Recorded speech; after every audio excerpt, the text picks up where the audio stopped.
بسم اللہ الرحمن الرحیم۔ معزز ناظرین السلام علیکم۔ آج کی ویڈیو میں ہم بات کریں گے کہ امام علی علیہ السلام نے اپنے دور خلافت میں کون کون سے اہم کام انجام دیے۔ معزز ناظرین، حضرت امام علی علیہ السلام نے اپنے مختصر دور حکومت میں حالات کی خرابی، اپنوں کی بے وفائی، بغاوت، خانہ جنگی اور دیگر سخت ترین حالات کے باوجود عوام الناس کی فلاح و بہبود کے لیے رفاہی کاموں میں دلچسپی لیتے تھے۔ حضرت امام علی علیہ السلام نے مدینہ، کوفہ اور بصرہ میں حاجیوں کے لیے 100 چشمے کھدوائے، مکہ اور کوفہ کے درمیان سڑک تعمیر کروائی اور اس پر میلوں کے نشان لگوائے اور ان پر ھذا میل علی تحریر تھا۔ حاجیوں کے لیے راہ میں کنویں بھی کھدوائے۔ امام علیہ السلام نے کانجی ہاؤس تعمیر کروایا جس میں آوارہ جانوروں کو بند کر دیا جاتا اور انہیں بیت المال سے اتنا چارہ ڈالا جاتا کہ وہ نہ کمزور ہوں اور نہ موٹے تازے۔ اگر کسی جانور کا مالک ثبوت ملکیت پیش کرتا تو اس جانور کو اس کے مالک کے حوالے کر دیا جاتا۔ امام علی علیہ السلام نے اپنے ہاتھ سے چشمے کھودے، باغات لگوائے اور انہیں فقراء میں وقف کر دیا۔ امام علی علیہ السلام کے ایک آزاد کردہ غلام بیان کرتے ہیں کہ امام علی علیہ السلام ایک مرتبہ اپنی جاگیر پر تشریف لائے، کھانا کھانے کے بعد پھاوڑا لے کر گڑھا کھودنا شروع کر دیا۔ پسینہ سے شرابور ہو گئے، گڑھا کھودتے ہوئے چشمہ نکل آیا تو فرمایا یہ صدقہ جاریہ ہے،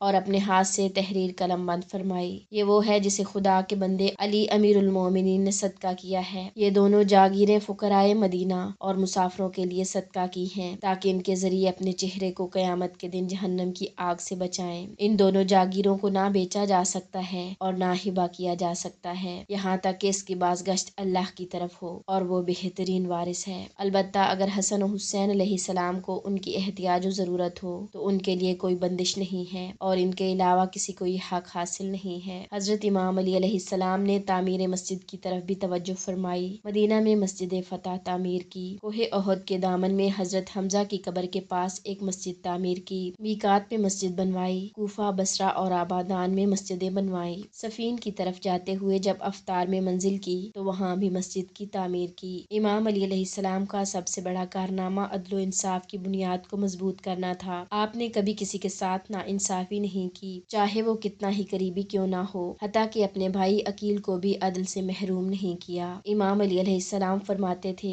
کہ قسم ہے خدا کی کہ اگر مجھے 7 اقلیم بھی دیے جائیں اور کہا جائے کہ ایک چوٹی کے منہ سے کھانے کا دانہ چھین لوں تو میں ایسا نہیں کروں گا۔ امام علی علیہ السلام نے بیت المال کو مساوی طور پر تقسیم کیا، کسی کو کسی پر فوقیت نہیں دی۔ ان کا اصول تھا کہ مال اللہ کی امانت ہے اور اس کی تقسیم میں ہر ایک کا برابر حق ہے۔ امام علی علیہ السلام نے معاشرتی اور معاشی اصلاحات کی، آپ نے زراعت کو فروغ دیا، غریبوں کے حقوق کی حفاظت کی اور ظالم حکمرانوں کے خلاف اقدامات کیے۔ امام علی علیہ السلام کے دور میں آپ کو کئی جنگوں کا سامنا کرنا پڑا، جیسے جنگ جمل، جنگ صفین اور نہروان۔ ان جنگوں کا مقصد امت میں تفرقے کو ختم کرنا اور حق و باطل کو واضح کرنا تھا۔ امام علی علیہ السلام کی قیادت محض سیاسی نہیں بلکہ اخلاقی اور روحانی بھی تھی۔ ان کے اقوال آج بھی ہماری رہنمائی کرتے ہیں، جیسے لوگ 2 قسم کے ہیں، یا تو وہ تمہارے دینی بھائی ہیں یا انسانیت میں تمہارے برابر ہیں۔ معزز ناظرین، امام علی علیہ السلام کا دور خلافت ہمارے لیے رہنمائی کا ایک عظیم ماڈل ہے۔ یہ ویڈیو ان کی شخصیت اور قیادت کے چند پہلوؤں کا احاطہ کرتی ہے۔ اگر آپ کو یہ ویڈیو پسند آئی ہو تو لائک کریں، سبسکرائب کریں اور کمنٹس میں اپنی رائے ضرور دیں۔